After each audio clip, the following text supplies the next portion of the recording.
বাংলাদেশের কিছু মেয়ে আছে, তারা লাইভে আসে, লাইভে মুখে মেকআপ বেঁধে, যুবকরা ভালো করে শুনবে, তোমরা দেখো, ফেসবুকে আসে, লাইভে আসে, মেকআপ করে থাকে, খালি চোখটা বেরিয়ে থাকে।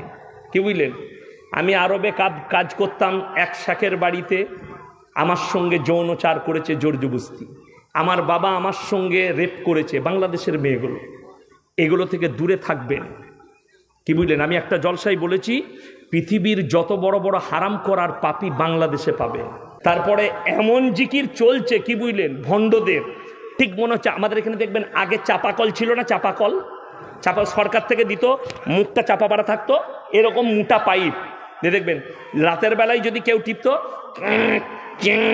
চেঁচ করে আওয়াজ উঠতো না। তো বাংলাদেশে এখন জানেন জিকির উঠেছে, কি বুঝলেন? শুনেননি আপনারা জিকিরটা? আমি খালি আল্লাহকে বলি, আল্লাহ এইটা কি জিকির, কার নাম লিখছে? ও তো খালি হেঁচকি তুলছে। বললে রাগ করবে, আমি কিন্তু কারোর বিরুদ্ধে নয়, আমি বলছি মানুষকে গুমরাহ করো না। একটা মুর্শিদাবাদের ছেলে ফোন করেছিল, হুজুর আমি কেরলায় আছি, তো আমি একটা বাড়ি তৈরি করছি খ্রিস্টানদের, তো সেখানে একটা গির্জা করতে বলছে এবং গির্জার ভেতরে মরিয়মের এবং যিশুসের মূর্তি করতে বলছে। এটা কি করা যাবে? মানে সম্পূর্ণ হারাম, হারাম, ওই টাকাটা হারাম হবে এবং তুমি পাপী হবে। ইব্রাহিম আলাইহিসসালামের আব্বা জানকে কিয়ামতের দিনে ওই জন্য আল্লাহ পাকড়াও করবেন। তিনটে কাজ ছিল, মূর্তি তৈরি করা, মূর্তি বিক্রি করা এবং মূর্তির উপাসনা করা। তিনটে কাজ, তার মধ্যে তুমি একটা করছো তৈরি করা, তুমি পাপী, শিরকের গুনাহ হবে, ওই জন্যে এটা তোমার করা যাবে না। সে বলে হুজুর তাহলে করবো না। আমি, হ্যাঁ ভালো জিনিস, ওটা থেকে দূরে থাক। তাকে বলে দাও এটা আমি পারবো না, আপনারা করেলেন, আমি বিল্ডিং করে দিচ্ছি, সব করে দিচ্ছি, ওটা পারবো না, বলে দিলি এড়িয়ে যাও, করবে না। ইসলাম নিষেধ করেছে। আমাদের দেশের মায়েরা বুঝে না, মাথা চুল বিক্রি করাও হারাম, তার ব্যবসাও হারাম। শুধু তাই নয়, শরীরের যে কোনো অঙ্গকে বিক্রি করা হারাম, যে কোনো অঙ্গকে বিক্রি করা হারাম। আজকে জানেন বড় কষ্ট লাগে, দুঃখ লাগে, আমাদের দেশের মুসলমান বুঝে না কোনটা হালাল কোনটা হারাম, কার দ্বারা বরকত আসবে কার দ্বারা বরকত চলে যাবে। কেন বুঝে না? আমাদিকে খালি দুটো কাজে রেখেছেন আপনারা। কটা বললাম? দুটো, হলে আর মোলে। হয়েছে কানে আজান দিতে হবে, মরেছে জানাজা পড়তে হবে, বলে বাকি সব ও আমরা বুঝে নেব, তোমাদিকে মৌলবিদিকে বুঝতে হবে না, আমাদের আর কোনো কাজ নাই। এরপরে কি চলবে? হাদিসুন নিসা, মেয়েদের হাদিস। ওদের থেকে বড় মুক্তি তো আর পৃথিবীতে কেউ নাই। এই 2-3 মাস আগে আমি একটা বিয়ে ঠিক করতে গিয়েছিলাম, তো আমাদের বাঙালিদের যা অবস্থা খাওয়া দাওয়ার, পরোটা, রসগোল্লা, গোস্ত ভুনা, মুখ তমুক ফুটিয়ে দিলে খাইয়ে, তারপরে নাস্তা এলো ফলের, তারপরে লাস্টে চা আসবে, তো চায়ের সঙ্গে বিস্কুট দিয়েছে, চানাচুর দিয়েছে, ডিম সিদ্ধ দেয়নি। আমি চিন্তা করছি আল্লাহ ডিমটা কিনতে ভুলে গেল নাকি, আমার মনে মনে হলো। তারপরে দেখলাম এলোই না। বাড়িতে গিয়ে আমার গিন্নিকে জিজ্ঞেস করে, হ্যাঁ গো ডিম দেয়নি কেন? বলে মেয়েরা বলে বিয়ের দিন ঠিকের সময় ডিম দিলে বিয়ে ভেঙে যায়। মানে তোবা তোবা তোবা। শুনেছেন? এই মৌলবিদিকে জিজ্ঞেস করুন, এরকম হাদিস শুনেছেন কি যে ডিমেতে বিয়ে ভেঙে যায়? ডিমের মালিক সকলে বলুন কে? আল্লাহ।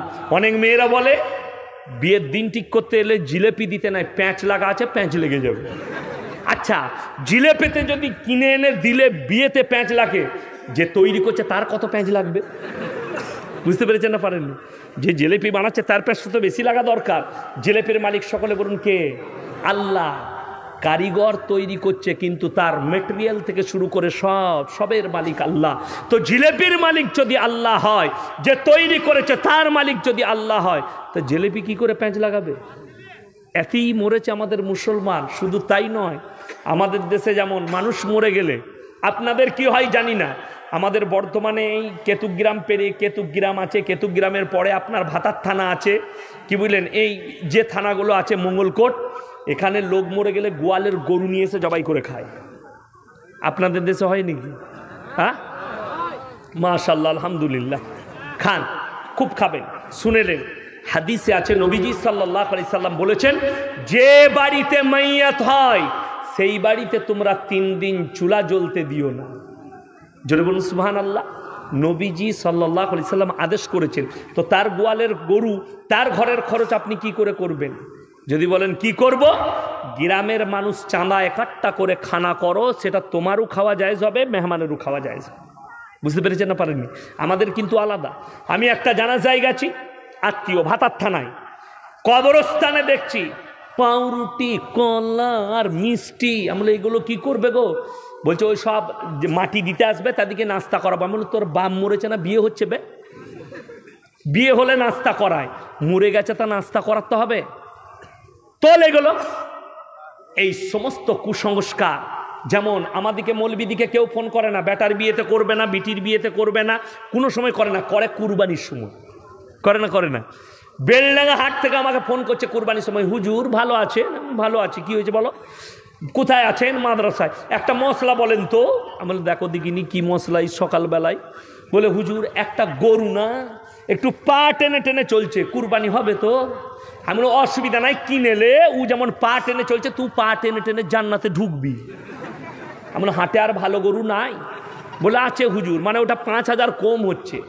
তাহলে ঠিক কুরবানির সময় সিং ভাঙাটা, কান কাটাটা, নেজ কাটাটা, খুঁড়াটা মানে দামে কম দে, মৌলবিকে জলা ফোন করে যদি কোনো রকম হ্যাঁ বলে দেয় তা সালা মেরে দিলুম ছক্কা, ফেরে পড়বি তা তু পরগা। আমি তো আর চোখে দেখছি না কি পা টানছে, কি পা খুঁড়া হচ্ছে, আন্দাজে বলতে হবে আমাকে। ওই জন্য এখন তো কুরবানি আর কুরবানি নাই, রেডিমেড মাল সব।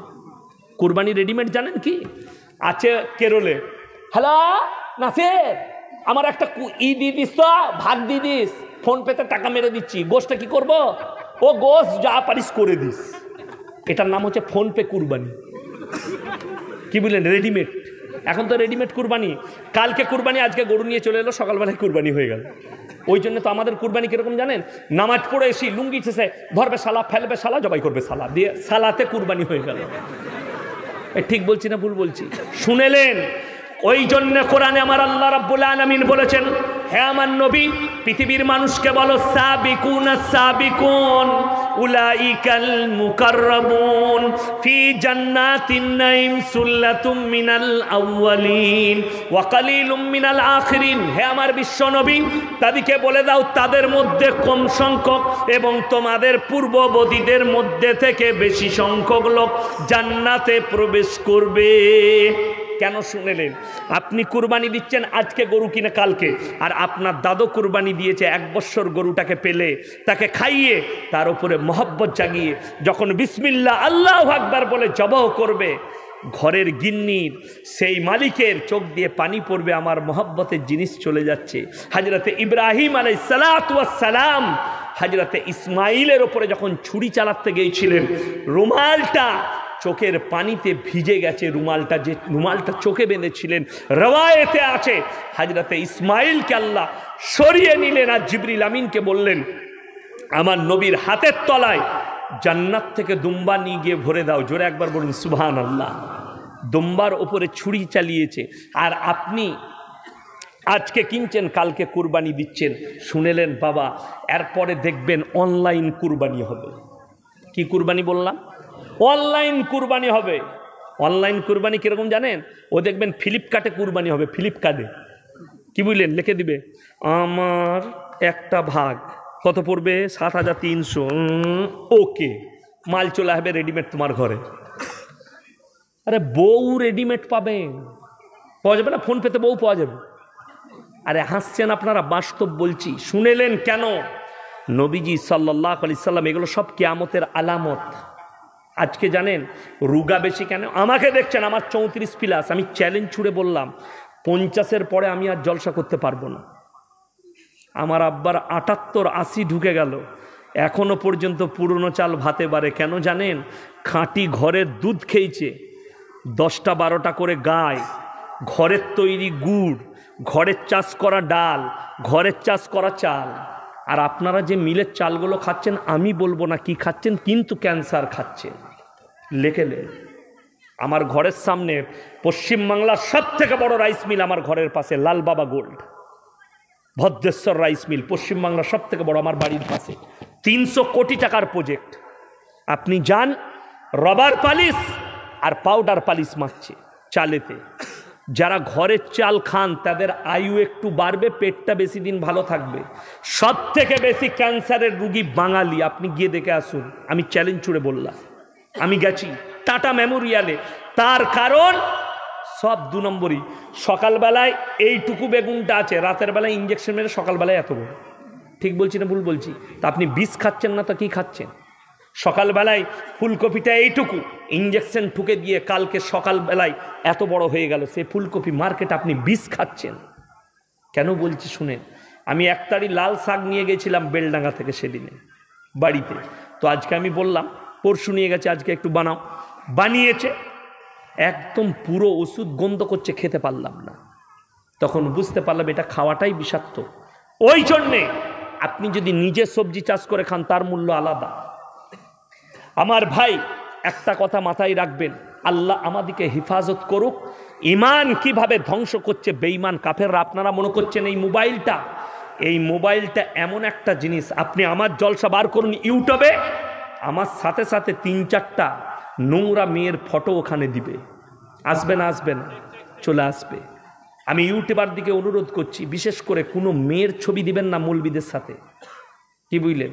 আমি এক জায়গায় আমার বিয়ের কথা বলেছি, একটা যে কোনো মেয়ের হুজুর নিজের বইয়ের ঘটনা বলবে, ওই মেয়েটা আমার বউ, আমার বউ দেখলে কি বলবে, তুমি আবার বিয়ে করেছো, ঠিক কি না? বড় কষ্ট লাগে, ওই নোংরা মেয়েটার ফটো আমার সাথে কি করে দিস মৌলবীর সাথে, বড় কষ্ট লাগে। শুধু তাই নয়, এরা এমন এমন ফটো দিচ্ছে ইউটিউবাররা, দুঃখ লাগে, কষ্ট লাগে। আমি অনুরোধ করব যে এমন কোনো থ্যাম্বেল বানাবেন না কেউ যেন ঠেস পায়, বানাবেন না। আমার সব বায়ানটা ছাড়ুন, আমি ভয় খাই না, কিন্তু থ্যাম্বেলে কোনো মেয়ে ছেলের ছবি দিবেন না, কোনো মেয়ে। যেহেতু আপনারা আমার স্ত্রীকে দেখেননি, আমি আমার স্ত্রীর কথা বললেও আপনি বলতে পারেন, লিখবেন হুজুর নিজের স্ত্রীর কথা বলল, এইটুকু লেখুন, ছবি দিবার কি প্রয়োজন আছে? কষ্ট লাগে। আমার ভাই, ইসলামে এই মোবাইলটা এত ডেঞ্জারাস। অর্ধেক ছেলে কলেজে যাওয়ার পরে, বিয়ের আগে আমাদের অর্ধেক ছেলেমেয়েরা এই মোবাইলের দ্বারা নিজেদের যৌবনকে নষ্ট করে ফেলছে। তার কয়েকটা কারণ দেব। এই মুর্শিদাবাদের সব থেকে বড় ভাইরাস যেটা ছড়িয়েছে, শিক্ষিতরা শোনো, সেটার নাম হচ্ছে কি জানেন? সমকামী। সমকামী এই ভাইরাস আমার বর্তমানেও মুসলমানদের মধ্যে ছড়াই নাই, এটা আমি গর্ব করে বলছি। আমি কেন বলছি? কয়েকটা কলেজের ছেলে আমার সঙ্গে দেখা করেছে, আমাকে একটা অ্যাপস লোড করে দিয়েছে। আপনি যেখানে থাকবেন অ্যাপসটা খুললে বুঝতে পারবেন সেখানে কটা মুসলিম ছেলে যুক্ত আছে, তাদের নাম উঠে যাবে, কোন জায়গায় আছে, কত মিটারের মধ্যে উঠে যাবে, আমি বুঝতে পারি। আমি এখানে এসে খুলে দেখেছি কমপক্ষে 30টা মুসলিম ছেলে এই 50 কিলোমিটারের মাথায় আছে। গঙ্গার ঘাট থেকে কেতুগ্রাম পর্যন্ত আর ভরতপুর থেকে কান্দি পর্যন্ত 50